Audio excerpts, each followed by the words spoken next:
네, 오늘은 출애굽기 1장 2절부터 11절까지 말씀을 공부하도록 하겠습니다. 오늘 본문은 애굽에 요셉을 알지 못하는 새 왕이 들어서면서 이스라엘 자손이 큰 박해를 받기 시작했다는 그런 내용입니다. 먼저 2절부터 5절까지 말씀을 보겠는데요. 또 한 목소리로 한번 같이 읽겠습니다. 시작. 르벤과 시므온과 레위와 유다와 이사갈과 스불론과 베냐민과 단과 납달리와 갓과 아세리요 야곱의 허리에서 나온 사람이 모두 70이요 요셉은 애굽에 있었더라. 아멘.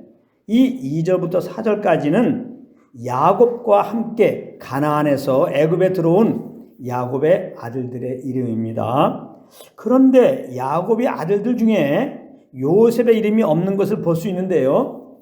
그 이유는 5절에 나와 있습니다. 5절에 보면은 요셉은 애굽에 있었더라 그랬습니다. 요셉은 이미 애굽에 내려와 있었기 때문에 야곱과 함께 애굽에 들어온 야곱의 아들들의 명단에는 요셉의 이름이 생략된 것입니다. 그리고 5절에 야곱의 허리에서 나온 사람이 모두 70인이요 그랬는데요. 이 숫자는 요셉에게서 낳은 5 후손을 제외한 숫자입니다. 그들을 포함하면 75명이 되죠. 그래서 사도행전 7장 14절에서는 야곱과 애굽에 온 친족이 75명이라고 기록한 것입니다. 요셉이 사람을 보내어 그의 아버지 야곱과 온 친족 75사람을 칭하였더니 이렇게 기록한 것입니다. 6절 7절을 보겠는데요. 우리 또 다 같이 읽겠습니다. 시작. 요셉과 그의 모든 형제와 그 시대의 사람은 다 죽었고 이스라엘 자손은 생육하고 불어나 번성하고 매우 강하여 온 땅에 가득하게 되었더라. 아멘. 이 구절은 애굽으로 이주했던 초기 세대 사람들은 죽었으나 그들의 후손들은 번성했다는 그런 말씀입니다. 그런데 그 후손들의 번성에 대하여 그냥 번성했다 이렇게도 될 것인데 여기 보면 동일한 의미의 동사를 4번이나 사용했다는 것입니다. 생육하다, 또 불어나다, 또 번성하다, 또 가득하다 이렇게 기록했습니다. 이것은 애굽에 있는 동안 이스라엘은 인구가 증가하되 아주 폭발적으로 증가했다는 사실을 말해주고 있는 것입니다. 이런 사실을 강조하기 위해서 먼저 5절에서 애굽에 들어왔던 야곱의 친족들이 70명인 것을 굳이 언급한 것입니다. 우리가 알다시피 이스라엘이 출애굽할 당시 인구가 어떻게 되었습니까? 장정만 60만 명이었다고 그랬어요. 장정만. 그러니까 여자들, 아이들 합하면 적게 잡아도 약 200만 명이 나온 것입니다. 그렇다면 여러분 70명이었던 인구가 400년 동안 어떻게 폭발적으로 증가하여 200만 명이 될 수 있었을까요? 이것은 하나님의 간섭이 아니고는 도저히 불가능한 일인 것입니다. 그럼 하나님께서는 왜 이렇게 이스라엘의 인구가 초자연적으로 번성하게 하셨을까요? 그것은 하나님께서 약속하신 언약을 성취하기 위함이었던 것입니다.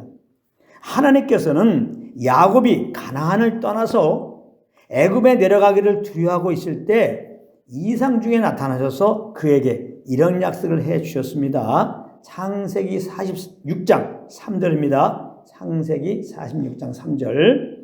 하나님이 이르시되 나는 하나님이라. 내 아버지의 하나님이니 애굽으로 내려가기를 두려워하지 말라. 내가 거기서 애굽에서 너로 큰 민족을 이루게 하리라. 어떤 민족? 큰 민족을 이루게 하리라. 이렇게 말씀하였습니다. 여기 마지막 부분에 보면 내가 거기서 애굽에서 너로 큰 민족을 이루게 하리라. 즉 그의 후손들을 번성하시겠다고 약속하였던 것입니다. 그러므로 이스라엘 자손은 생육하고 불어나 번성하고 매우 강하여 온 땅에 가득하게 되었더라 라는 말은 하나님의 그 언약하신 것이 성취될 때가 임박했음을 암시한 것입니다.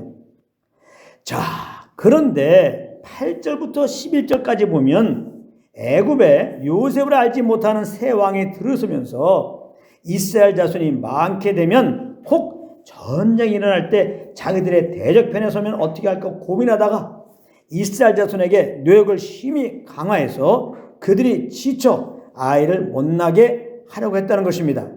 8절부터 11절까지 말씀인데요. 또 한 목소리 한번 같이 읽겠습니다. 시작.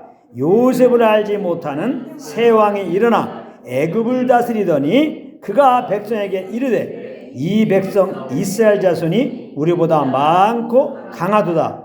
자, 우리가 그들에게 대하여 지혜롭게 하자 두렵건대 그들이 더 많게 되면 전쟁이 일어날 때에 우리 대적과 합하여 우리와 싸우고 이 땅에서 나갈까 하노라 하고 감독들을 그들 위에 세우고 그들에게 무거운 짐을 지워 괴롭게 하여 그들에게 바알을 위하여 국고성 비동과 람셋을 건축하게 하니라. 아멘. 그러니까 나름 400년 동안 애굽에서 평안한 일상을 보내고 있던 이스라엘 자손들은 하루아침에 심한 고역에 시달려 큰 고통을 받는 입장이 된 것입니다. 너무나 큰 환경의 변화인데요. 왜 이렇게 된 것입니까? 그것은 이스라엘 자손이 애굽에서 나와 가나안에 들어가게 하시겠다는 하나님의 그 약속을 이루실 때가 되어서 하나님이 그런 환경을 만드셨던 것입니다. 여러분, 이스라엘 자손이 평안하게 지내고 있으면 그 땅을 떠나라고 하겠습니까?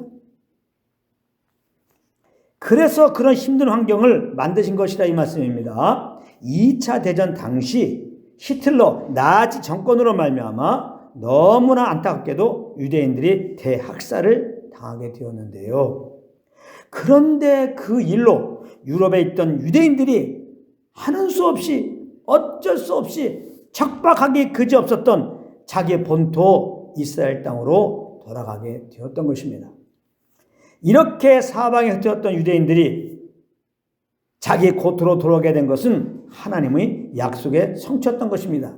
이사야 11장 11절 12절은 제2의 출애굽을 약속한 말씀인데요. 제가 한번 읽어보겠습니다. 그날에 주께서 다시 손을 펴사 그의 남은 백성을 아수르와 애굽과 바드로스와 구스와 엘람과 시날과 하맛과 바다 섬들에서 돌아오게 하실 것이라. 여호와께서 열방을 향하여 기치를 세우시고 이스라엘의 쫓긴 자들을 모시며 땅 사방에서 유다의 흩어진 자들을 모시리니. 아멘. 이 약속이 있었단 말이에요. 2000년 동안 디아스포라 되지만 때가 되면은 흩어진 이스라엘 백성들을 유럽뿐만 아니라 전 세계에서 이스라엘 땅으로 다시 모시겠다 이렇게 약속하셨단 말이에요. 그 약속을 이루기 위해서 사실은 이렇게 유대인들이 히틀러로 말미암아 핍박받기 전까지는 거기서 잘 먹고 잘 살았어요. 아주 안락한 생활을 하고 있었단 말이에요. 근데 하나님은 이 약속을 이루기 위해서 이러한 고난을 허락하시고 어쩔 수 없이 유대인들 또 많은 여러 나라에 흩어진 유대인들이 이제 이스라엘 땅으로 가게 되었던 것이다 이 말씀입니다. 이처럼 하나님은 그 뜻을 이루기 위해서 우리의 환경을 얼마든지 극적으로 바꿀 수 있다는 것을 아셔야 되는 것입니다. 그러므로 우리는 우리의 환경이 극적으로 순경이 되든지 혹 극적으로 역경이 되든지 그런 것에 너무 마음이 빼앗겨 심히 좋아한다든지 심히 우려한다든지 그렇게 할 필요가 없다는 것입니다. 분명한 것은 그런 상황을 통하여 하나님께서는 그 세우신 뜻을 이루고 계신 것이니 우리는 어떤 상황을 맞이하더라도 항상 이런 상황을 허락하신 하나님의 뜻이 무엇인가 주님께 묻고 그저 성령의 인도하심을 따라 행하면 되는 것입니다. 그런가 하면 요셉을 알지 못하는 새 왕이 애굽을 다스리면서 이런 일이 벌어졌다고 했는데요. 여기서 요셉을 알지 못했다는 의미는 문자 그대로 요셉을 알지 못했다는 말이 아닙니다. 어떻게 애굽 사람들이 특히 애굽의 왕이 되려고 하는 자가 요셉을 모를 수가 있겠습니까? 요셉은 7년에 걸친 대흉년을 미리 예방하여 애굽 사람을 흉년에서 보호했을 뿐만 아니라 오히려 그 기간 동안 경제적으로 애굽을 크게 성장시킨 1등 공신인데 말입니다. 절대로 요셉을 모를 수가 없는 겁니다. 그러므로 요셉을 몰랐다는 말은 요셉의 과거의 사실을 몰랐다는 말이 아니라, 잘 들으세요, 요셉 때 요셉을 통하여 하나님께서 그들에게 베풀어 주셨던 은혜와 이스라엘 자손을 향한 하나님의 약속을 알지 못했다는 그런 의미인 것입니다. 그래서 애굽의 새 왕은 크게 번성한 이스라엘 자손들이 장차 자기들의 잠재적인 적이 될 것이라고 생각이 들었을 때 그는 이스라엘의 번성을 막으려고 했던 것이고, 그 방편의 하나로 이스라엘 자손에게 심한 고역을 주었던 것입니다.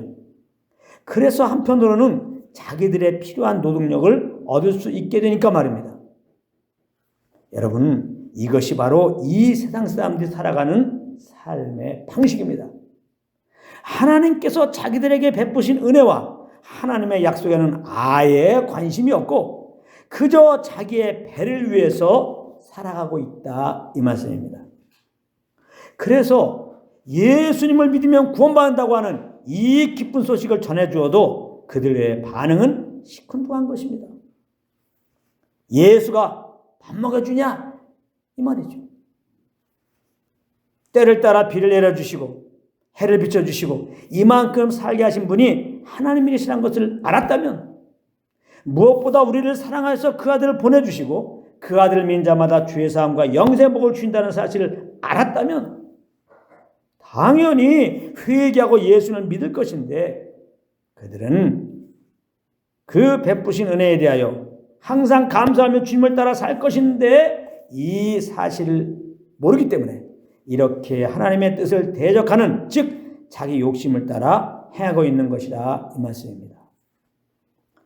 그런데 알고 보면 우리도 다 이런 자였습니다.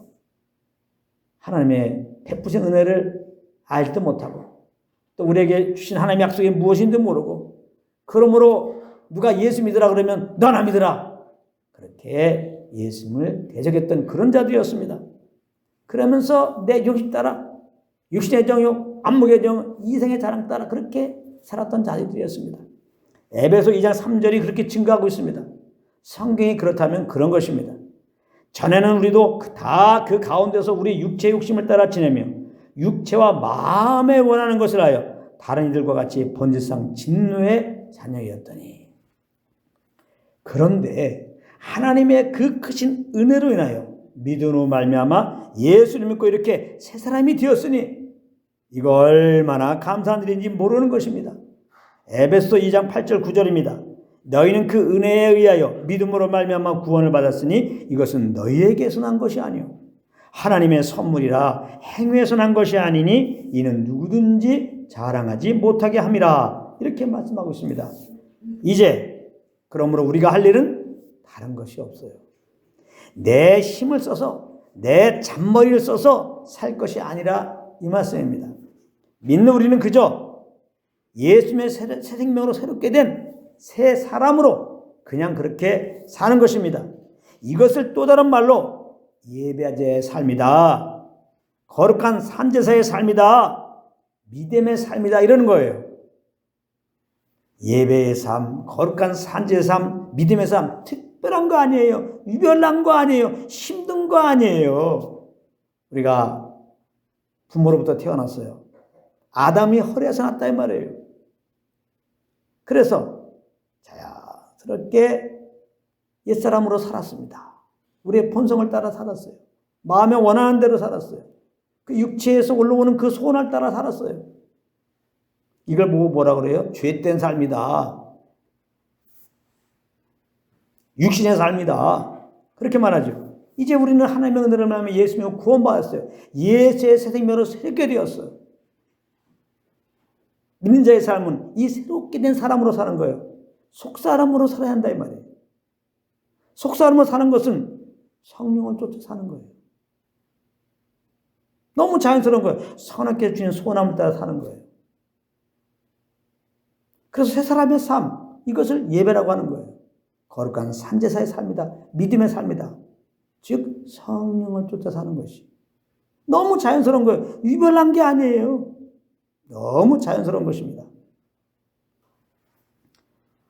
그러므로 새 사람으로 산다는 것은 하나님의 은혜를 알고 그 은혜의 주님을 따라 사는 것을 말하는 것입니다. 그러므로 우리는 항상 하나님께서 우리에게 베풀어 주신 그 은혜를 알려주시고 우리를 친히 인도하시는 성령을 따라 행해야 되는 것입니다. 이것이 우리가 사는 이제 삶의 방식이 되어야 되는 것입니다. 야고보서 4장 15절입니다. 너희가 도리어 말하기를 주의 뜻이면 성령의 인도하면 우리가 살기도 하고 이것이나 저것을 하리라 할 것이거늘. 이것이 우리의 고백이 되기 원합니다. 여러분들 모두 이런 고백 가운데 성령을 쫓아 사는 그런 예배자의 삶이 되시기를 우리 주 예수 그리스도 이름으로 축원합니다.